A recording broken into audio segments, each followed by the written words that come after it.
We'd like to welcome all of you once again. Coming from all over the world, from India, Africa, US. We are excited to have you here on board.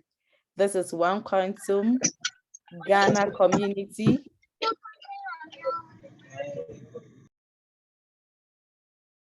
This is OneQuantum Ghana community, and I am Dorcas Ado, currently the president of OneQuantum Ghana. OneQuantum, it's a global quantum tech community for all, irrespective of your background, whether physics, computer science, which area of field. The community is for everyone.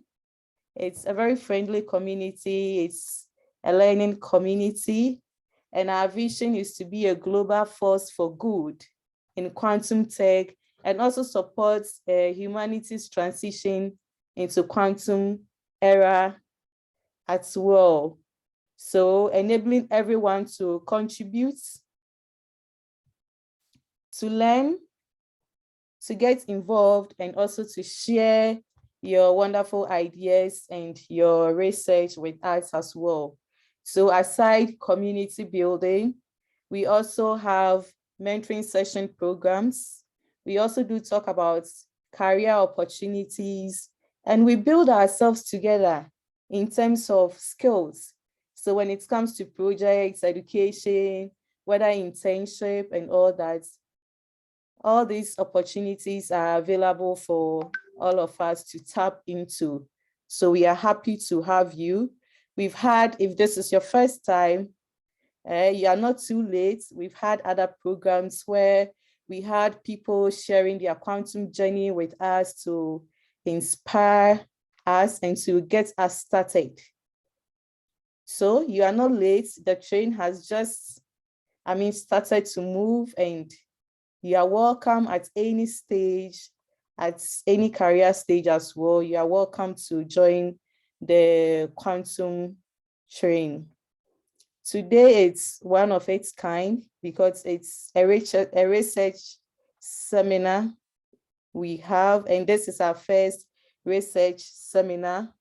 We are also looking forward to have more of research seminars and some quantum applications as well. And in future, looking forward to organizing quantum computing workshops for our members to get them started.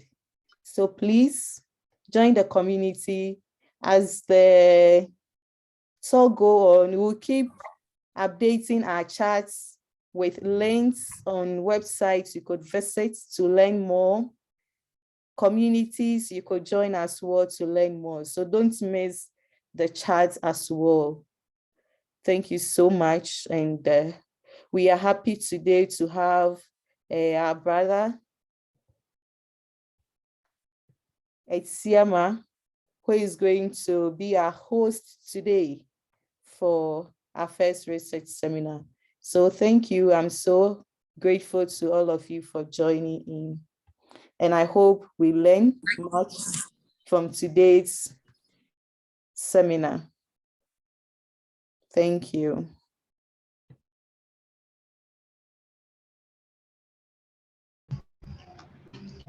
Okay, thank you, Dorcas.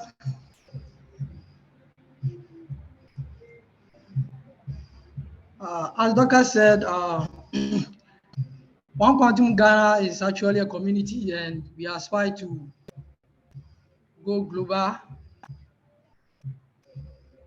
and do interesting things. And we welcome everyone, whether from USA, Canada, Africa, wherever you are joining us, we welcome you.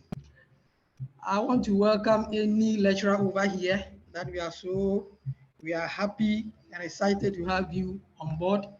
I also welcome Lorraine, who is the president of OneQuantum Africa. Then my special invite, Arojuan. I want to welcome you also for joining us today. Now, as Dorcas said, today is a research seminar that we have should I say, an important person or a special person who is going to share a journey with us today on the research that she's actually doing. Her name is Miss Amankwah. Um, she's a mathematics PhD student at, at Cass Western Reserve University. She holds MPhil in scientific computing and industrial modeling from Tech and NIMS Ghana. Her research in the past has focused on mathematical imaging, and Mercy is actually interested in Bayesian scientific computing, and recently also joined the quantum computing as he tried to apply these modelings to scientific images. And by the way, she's also the president of the mathematics graduate students at her school, which is her school. So without much ado, I want to, or let's give the floor to Mercy Amankwah as she share her journey with us today. Thank you very much, Isiama and Dorcas, for inviting me in this wonderful introduction. Yeah, like I am going to present. Let me try and share my screen. Okay. I want to believe this is fine. So yeah, I'm going to present on quantum pixel representation and compression for n-dimensional images. And so this is basically a project I worked on last summer when I did my internship at Berkeley Lab. And I was fortunate enough to have some mentors. I was basically the PhD student on the research team. And it was, I would say, my first experience in terms of research in quantum computing, specifically into quantum image processing.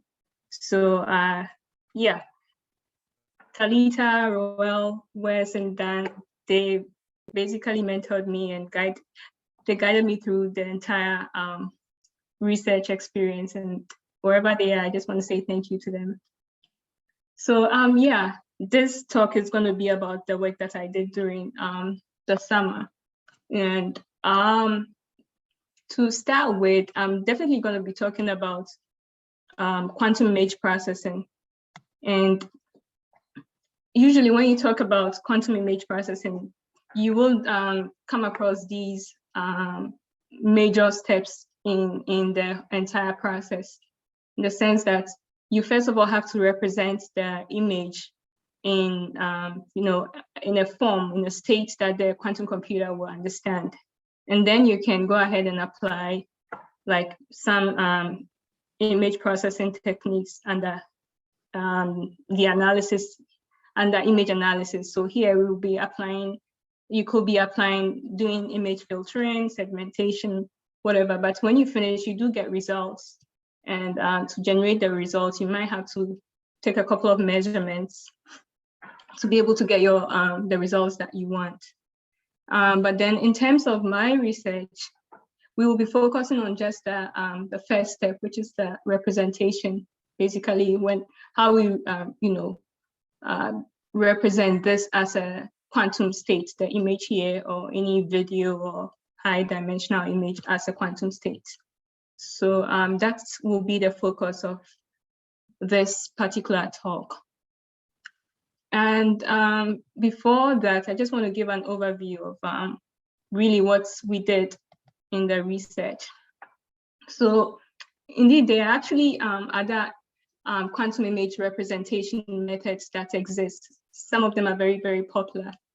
But what we did was we were able to provide some form of uniform framework that would sort of like encompass all these methods that we would show, and even more, in such a way that some of them, we do have some quadratic speed up over those methods. And in terms of implementation, circuit-wise, the kind of circuits that we generate with that method, the framework that we have, we are able to come up with circuits that are more practical for use by NISC devices, and also by representing the images the way we do, we sort of like set the groundwork for methods in computer vision, image analysis, machine learning, etc. We'll talk more about the details in the slides that follow, but then I want to point out that, so this is basically our method that is, I would say, it's an improvement over like some of the existing methods. A very popular one is the flexible representation of quantum images. And here you can see that in this circuit, this is representing a 2x2 image. Hence, we do have 4 pixels in that image. And having this multi-controlled Y rotation gates here does not make the circuits very friendly for NISC devices.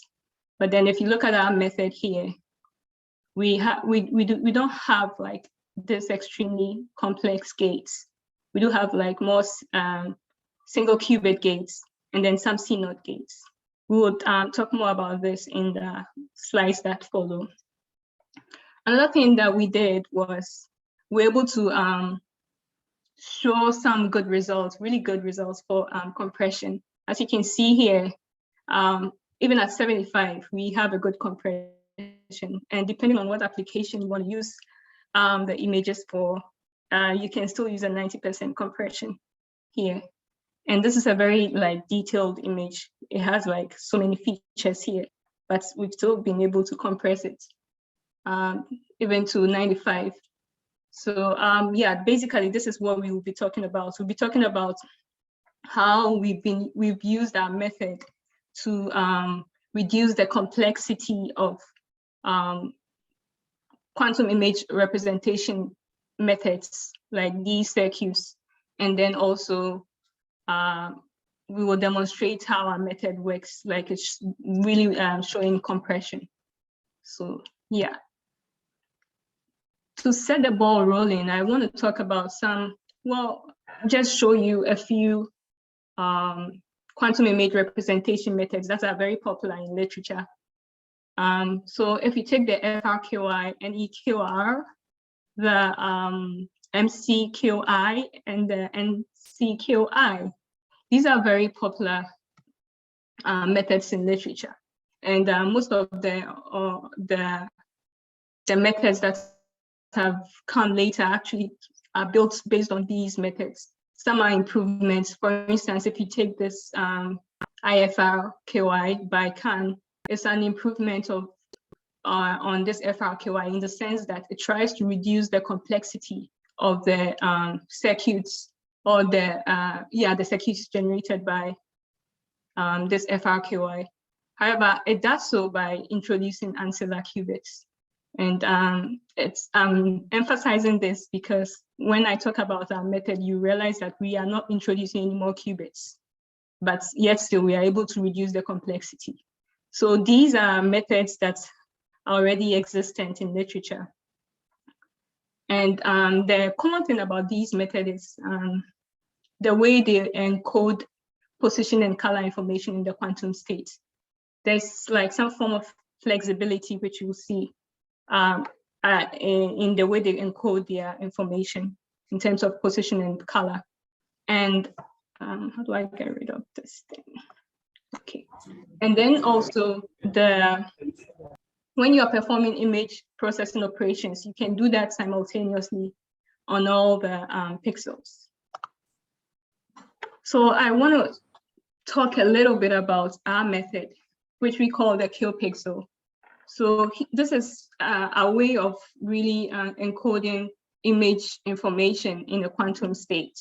So if you have an image that has 2 n pixels, which we are going to represent by n in this case, if you have such an image, you can actually write that image in a quantum state I here, using this particular formula here. And when you're doing this, basically, you're going to need n plus L qubits, where this n qubit are going to encode the position information, and then the L, you use L qubits to encode the color information of the image.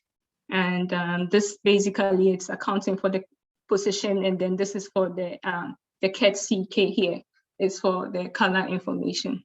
So for example, let's say, well, before that, let me just go ahead and show you. So this particular, formula that we have here, it's basically, we can write that or implement that in a circuit form as you see here. So this is basically the transformation we are going to apply on, let's say, an initial state. You can see the N and then the L here. So here you're going to have N qubits and then L qubits for color. So N for position, L for color in this case. And this is, we want to transform, we want to represent a particular image in the quantum state. So this will be the end result, but then we can break this down into these two parts, where this is basically the superposition of the port. This is working on the position part.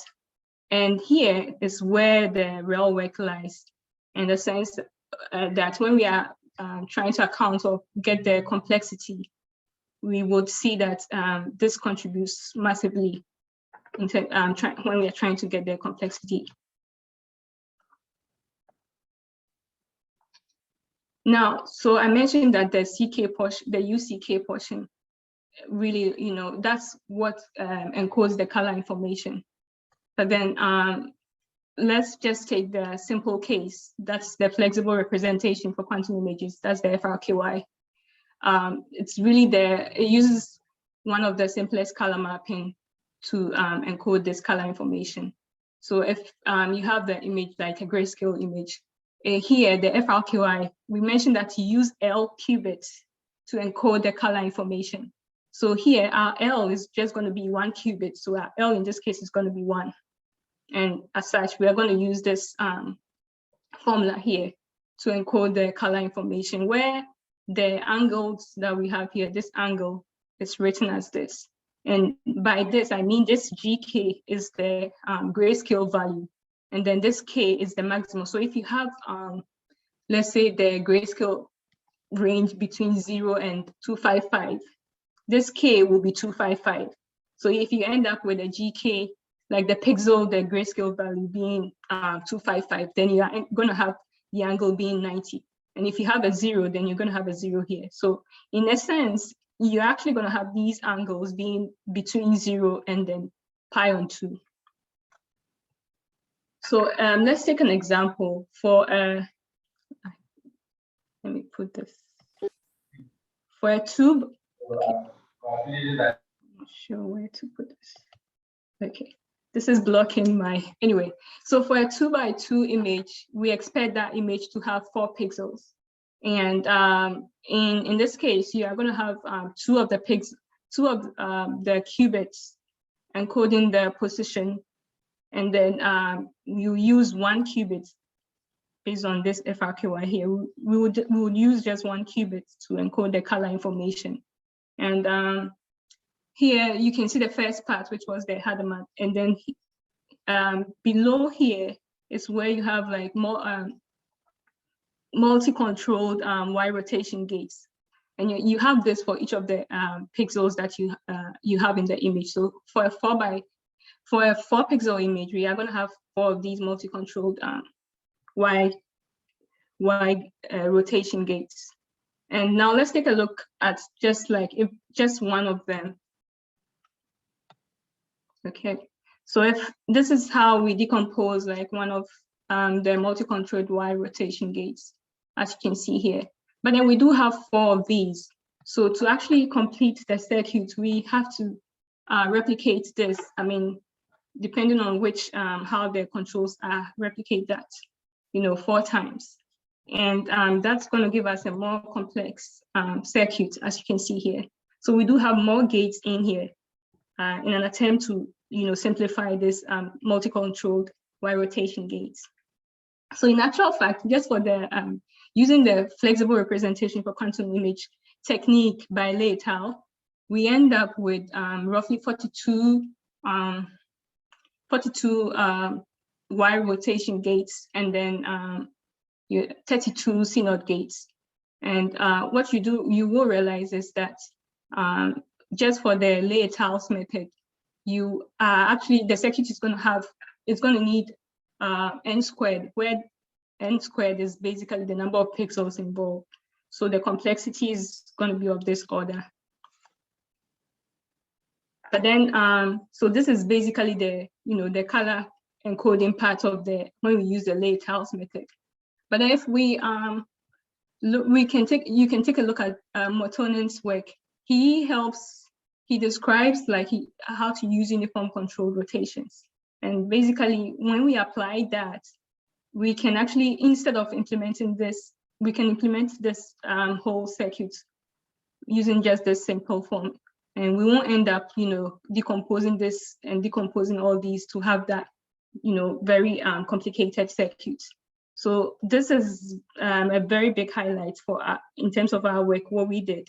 So by using this uniform controlled rotations, we end up actually having something that is much, much more simple and less complex as compared to what has been done in Lei et al.'s work and in other papers that try to also improve Lei et al.'s work.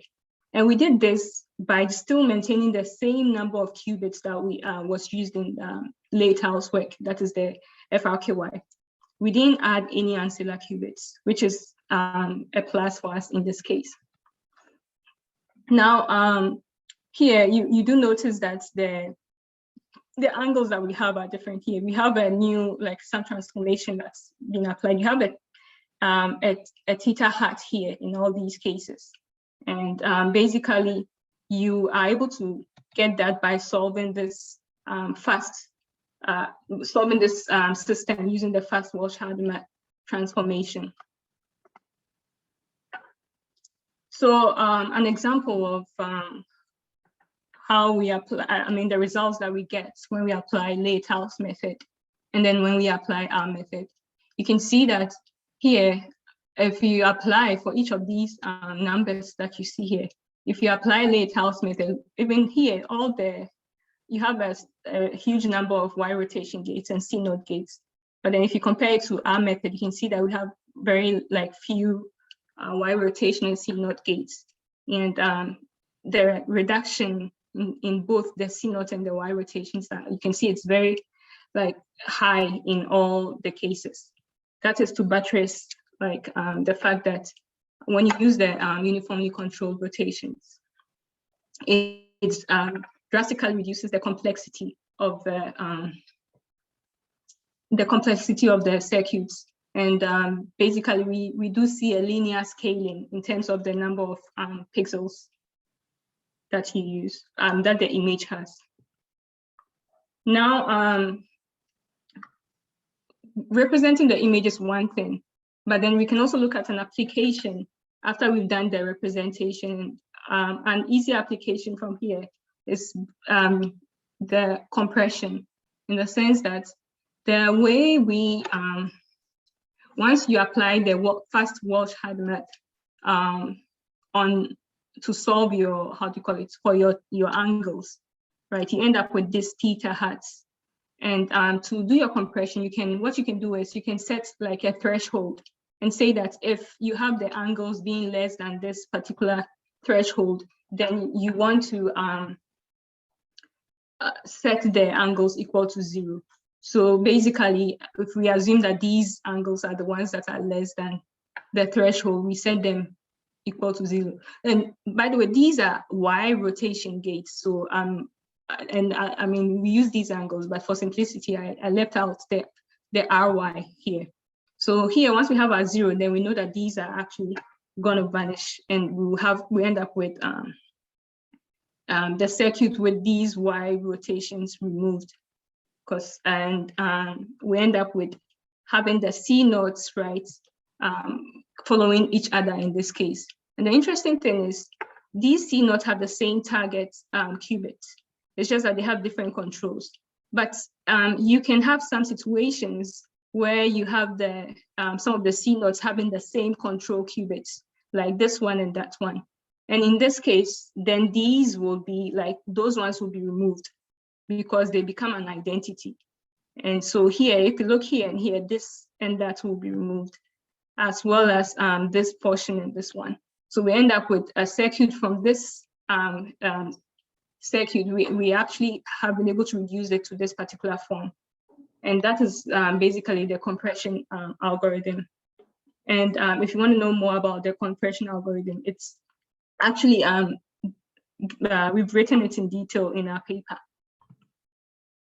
And I also want to emphasize that we actually implement this after we've applied the Walsh-Hadamard transformation, so that we end up with these theta hats. And that's after that transformation that we go ahead and do our compression. So this is an example where we used a 256 by 256 image data. And this is showing basically the compression results. And here we use 16 qubits, using 1 qubit for encoding the color and the rest for the position. So you can see a really significant, should I say, improvement, because you can see good reduction here, because when we have not done any compression, this is the number of Y rotation gates that we use, and then this is the number of C nodes. We reduce by, like, we do a 75% compression. This is the results. We can go as high as 95, and looking at the difference, you can see we have a huge reduction.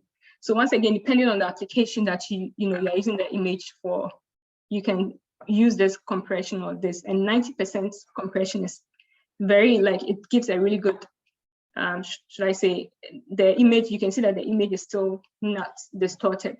It's like really, really nice. The bigger details are still preserved, and then the minute details are still there. And another example is a 28 by 28 image data that you see here. Once again, we are applying the same compression, and we can still see really impressive, neat results here at 60%. We have this reduction from 1,024 to 666 in terms of the C nodes, and then for the Y rotations, we have this. So this is to prove that what we have done is actually, it paves way for us to actually do efficient compression of the images. So in sum, basically what we've done is we've provided a framework that overarches most of the renowned, or the popular QIRs in literature. And the method that we provided, basically it scales linearly in terms of the number of pixels. And it's important to note that as we improve this complexity, we do not add any ancillary qubits, as you saw in the examples that we showed earlier. And the circuits that we generate basically uses the Y rotation gates and the C NOT gates, which makes it very NISQ friendly compared to the other ones. And we've also been able to show that we can, based on our method, do effective compression. And if you are interested in our work, we have it in archive over here, and it's been accepted by Nature Scientific Reports. And then our software is also in the QPixel library. It's open source, so if you want to take a look at it, feel free to do so. Thank you so much for your attention.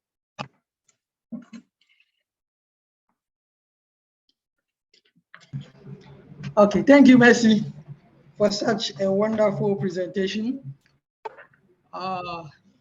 Please, if you have any question, feel free to ask.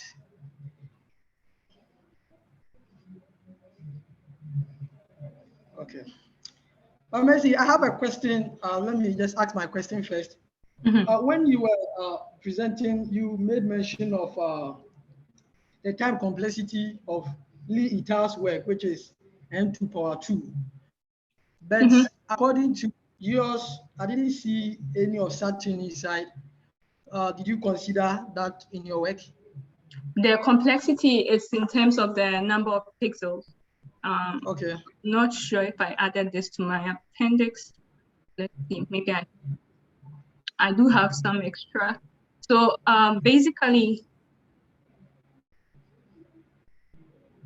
so if you look here, this is the original implementation by Lee et al. And what they do is they use, so for the image, they use n minus one Y rotation gate, and then n minus two C naught gate. So when I say n, when we had the 4, right? When we had the case of the 2x2 image where we had 4 pixels, if you remember, we had to actually generate the controlled Y rotation gates for each of the pixel. So for each pixel, you have this amount, this number of gates, like this number coming from the Y rotation, and then this n minus 2 coming from the C naught. So basically, you have to do that as many times as the number of pixels that you have, which in our case was 4. So n. So when you distribute this through, you end up with n squared being the highest. That's why the order was for the FRKY as from Lee et al. Was of order n squared. But then when we use our method, we don't use the n squared in the sense that if maybe, let me just go back to that slide. When we use our method, this is a 2x2 image that has 4 pixels, right? If you count, you can see that this is 1, 2, 3, 4 of the Y rotation gates. In terms of C naught, this is 1, 2, 3, 4. So, and our n was 4. So that's how come we have a linear scaling in terms of the number of pixels here. And then rather for the Lee et al.'s method, we had the n squared. I don't know if that answers the complexity calculation. Okay. I'm fine, thank you. Okay. Yes, so I have a question from Joan. Okay, Joanaro said, first of all, wonderful talk. Your results are very impressive. My question is more basic, as I am unfamiliar with quantum image processing. What is the advantage of transforming an image in the first place? Of transforming, can you say that again? Transforming an image into quantum information in the first place. Oh, yeah. So basically, you are going to work on a quantum computer. So oops, I missed, I think. Yes, but maybe your goal is to do some image filtering, feature extraction. But the quantum computer needs to understand. You need to interpret the image in a language that the quantum computer will understand. That's why we have to represent the image as a quantum image. And we do that by doing this state preparation. So without that, it becomes difficult for the quantum computer for you to apply the algorithms, because you are doing everything in the quantum computer. So you need to define it in a language or the quantum computer will understand. That's why there's a need to, prepare the image. I don't know if that answers your question, Joanne. Yeah, just a quick, can you hear me okay? Yeah. Just a quick follow-up. It was a good answer. So then am I understanding you correctly that like the justification for kind of going through this whole process is coming from that side of, quantum algorithms where people are trying to do, quantum machine learning or things like this, where you've got those algorithms are the ones that have the advantage. And so this is the work kind of just preparing preparing the ingredients to then make sure that those algorithms actually have the input that they need to run. Mm-hmm. Yeah. Okay. That is my question. Thank you so much. Yeah. Hello? Yeah, I can hear you. Can you hear me? Yes. Thank you for the presentation. Okay, so sorry, I'm not a quantum guy. I'm from a different field. So basically, I saw you talking about a threshold in terms of the theta hat. Please, can I know what are some of the mechanisms you use to set your threshold? That's my first question. And Okay. second question, I could see that you are talking in terms of grayscale, which is one channel image. Can you use the same approach or the same algorithm in the sense of extracting this representation by for RGB in terms of three channel images? Would this same work in terms of the performance that you are getting for one color channel? Would you get the same thing for three color channel? It's something I wanted to know. These are my two questions. Yeah, thank you. Thank you for the question. That's a very good question. So I'll start with the last question before, because I think I'm almost forgetting the first one. But yes, you can, because that's the good thing about our method. It's sort of like overarches all these methods. By the way, this multi-channel representation. So yes, this is one channel. So here, the multi-channel, this is the MCQI, and it uses, for the color encoding, it uses the RGB approach.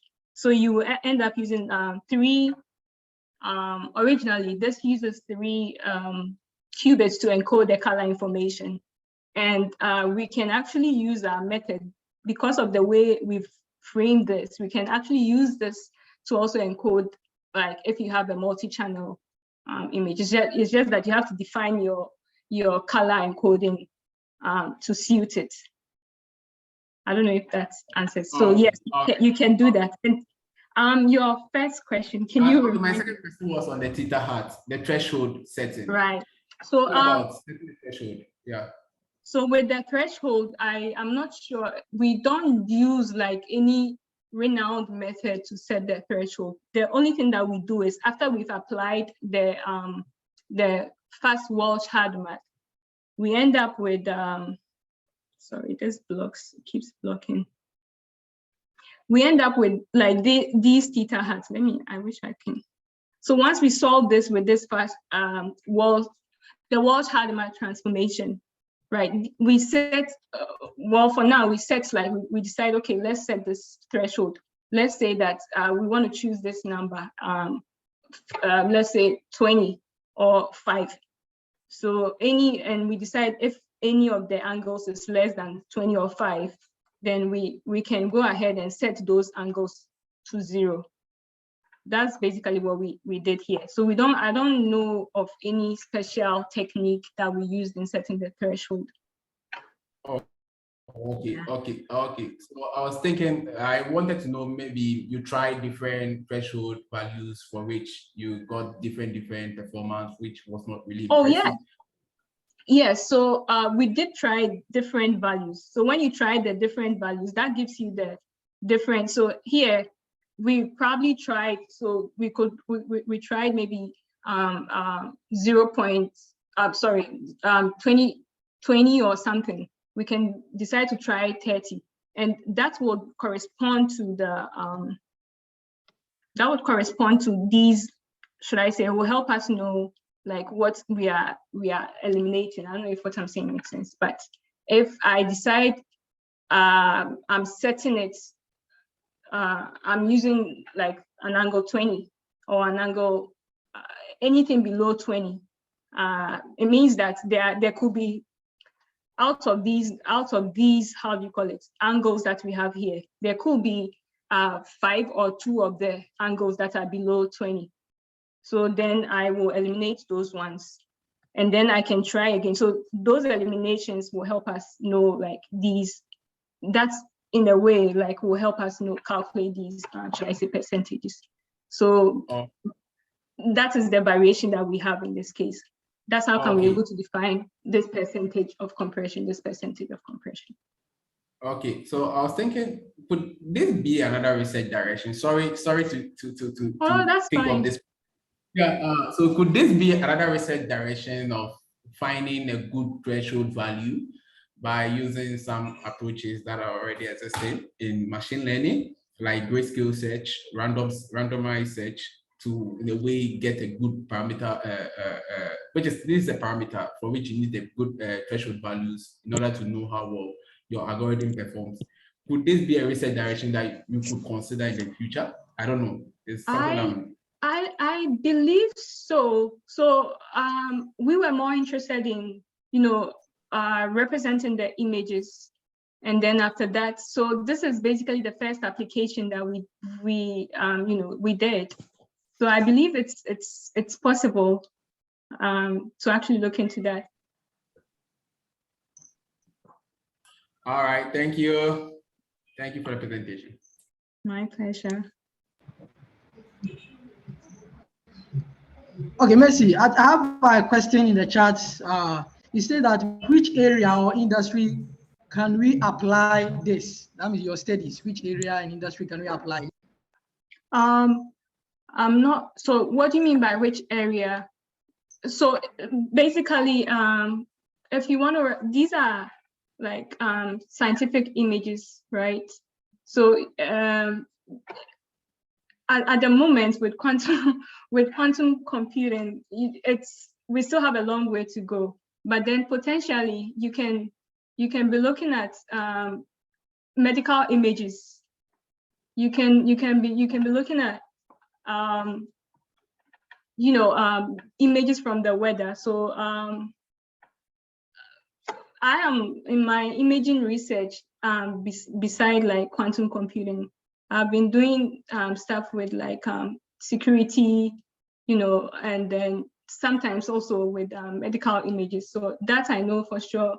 If the issues with quantum computing like are all settled, you can go ahead and use this in that area or in terms of like security also. But I know very well at the national lab that I worked. So now they have like a test bed that you can basically, so our software can generate the CASM files. So you can test it there, and you can also test these on IBM. So I'm not sure if I answered your question when you said which industry. Like, are you referring to companies or are you referring to like?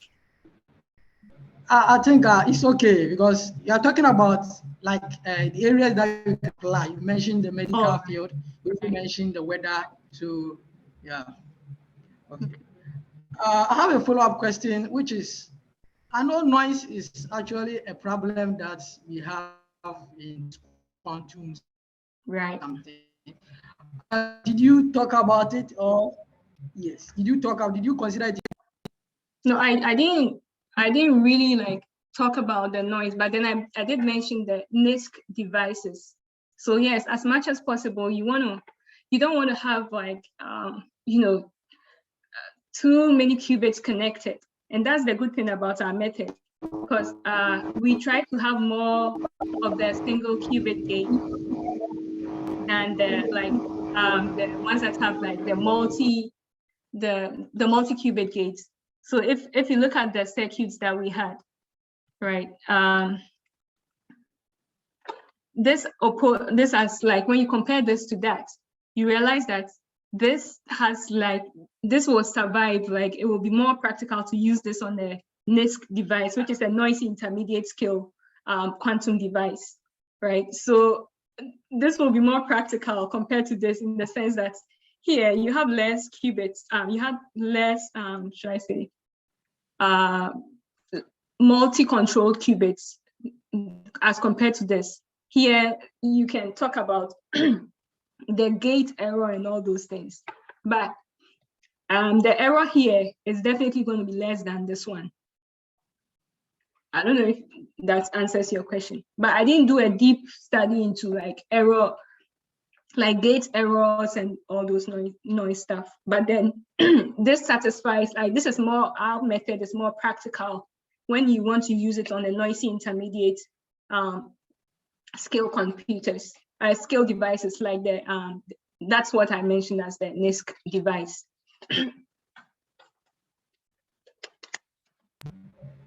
Thank you. I think I saw, give me a minute. Okay. Yeah, Junior. Junior wanted to ask a question, but I don't know. He said, "Can us have no?" There's a question that he asked. He was talking about the small n. I don't know if he can ask the question. He mentioned about like the small n. I don't know if Junior, if you can ask the question so that he said what represent the small n. I don't know what n that he's talking about. I Junior, believe if you can hear me. okay, let him go ahead.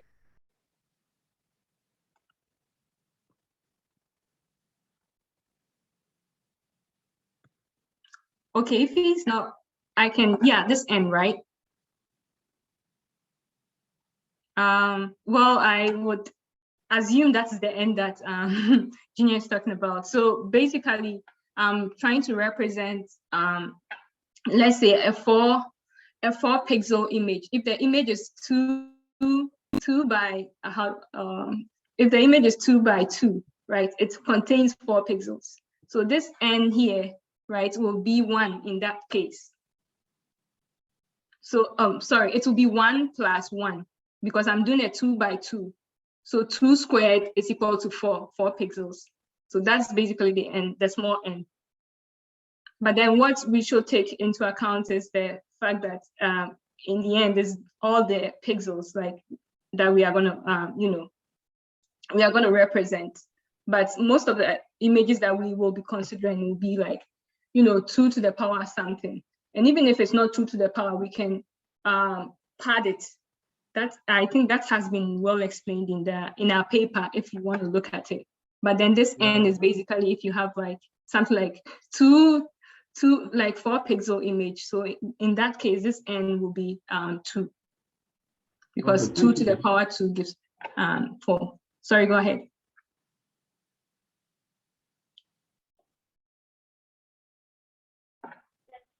Thank you. Thank you. That was my question. Yes. Okay, I'm glad I could answer it. Yeah.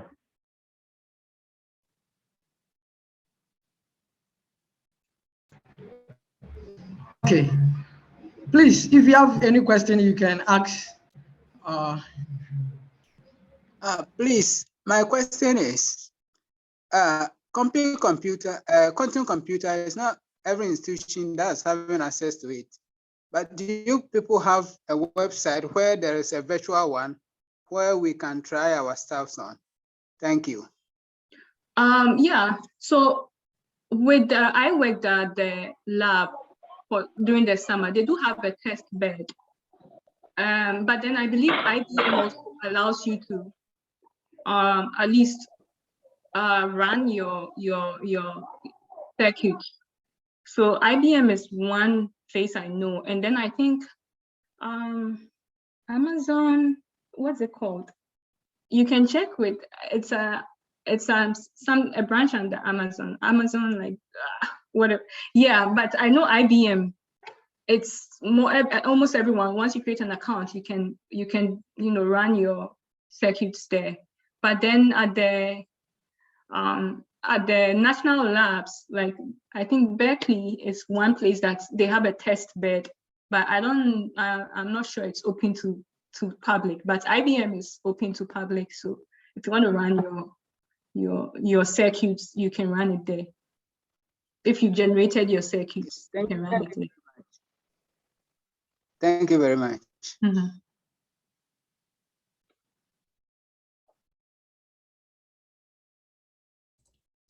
This isn't so much a question, Mercy, but my area of research, I'm a master's student transitioning to a PhD, and my area of research is in NISC algorithms. And I just wanted to say that the improvement that you all got in terms of reducing the gate number and reducing the number of C0 gates is really substantial. And I think this is phenomenal work.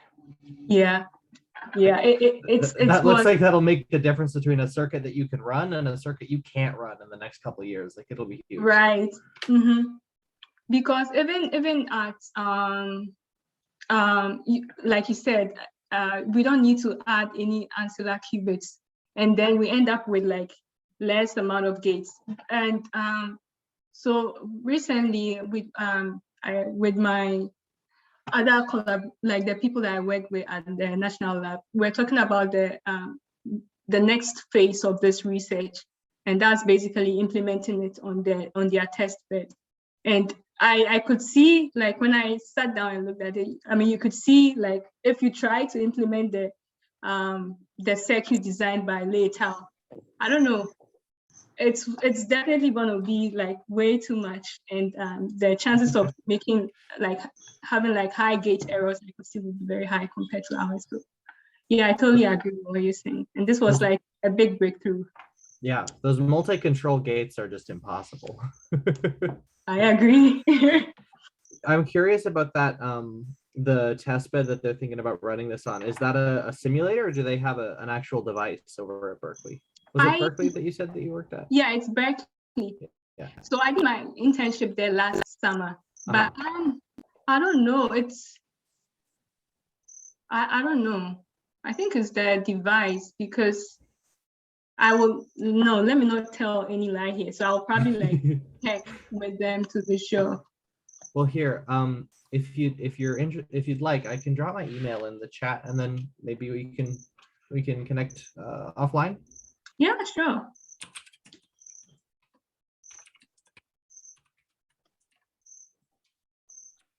Okay. Thank you, Mercy. I hope we don't have any question again. But the guy who was asking of the virtual something, I think Kwesi put it Amazon bracket. Oh, thank you. That's when it. you go there, you get yeah, you get that thing. Yeah. So since we don't have any thank you very much. Okay. We want to take a group picture, so I'll kindly tell all of you so that you switch on your camera.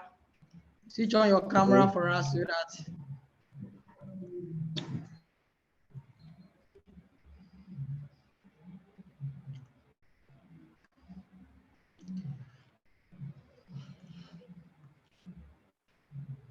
okay, so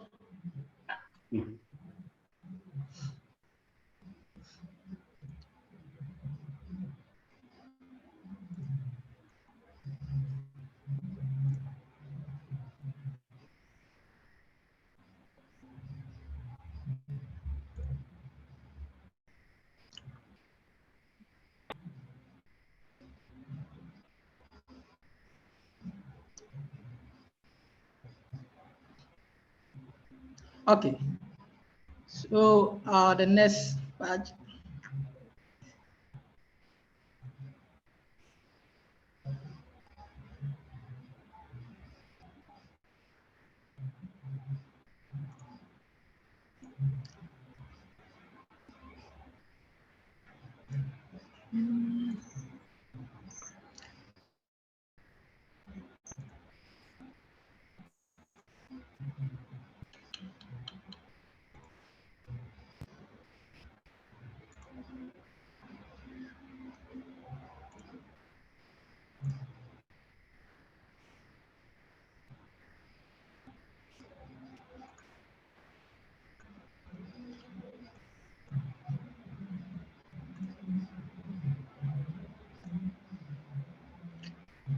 Okay, thank you, everyone. Thank you. I'm done. Thank you. Thank you. Thank you. So, Dorcas, up to you now. All right, thank you so much, Mr. Siama.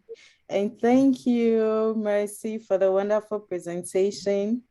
It was great to actually have you on board. It was great to be enlightened. It was great to learn new dimensions of quantum image representations. And I mean, we are all looking forward to where do we apply this? And it's great to know that in the medical field, X-ray images, MRI, I mean, and in climate, it is applicable. And we look forward to that future where quantum computing is going to do great for us. And thank you all so much for joining in. It was great to have you on board with your questions and your wonderful appearances. We are so happy. OneQuantum Ghana says thank you. We look forward to having you in our subsequent programs as well. We are looking to bring in our way an introduction to quantum computing workshop. I mean, it looks like most of us are really interested in quantum computing, but unfortunately for us, we do not have the basics and we do not know where to start from. So we look forward to that workshop, and we urge all of us that when it's due, I mean, we encourage all of us to apply to actually learn the basis of quantum computing. And not only just learning what quantum computing is as well, but we look to have people on board actually exploiting applicable areas of quantum computing. So look forward to that as well. So kindly don't forget to subscribe to our newsletter, because we keep updating you with materials, workshop, conferences, and opportunities in this field. And we are happy to also say that we'll actually forward the recording for today's session to you as well. If you registered, then it's easier to get it. If you didn't register, I don't know, but I'm just putting our mail in the chat now. So you could write to us, then we could forward the recording to you as well. In forwarding the recording, I'll add the link to her full paper presentation, so you could also go through to learn more. We want to say thank you so much. Wherever you are, have a blessed evening, afternoon, or morning. And we'd say bye for now. Thank you.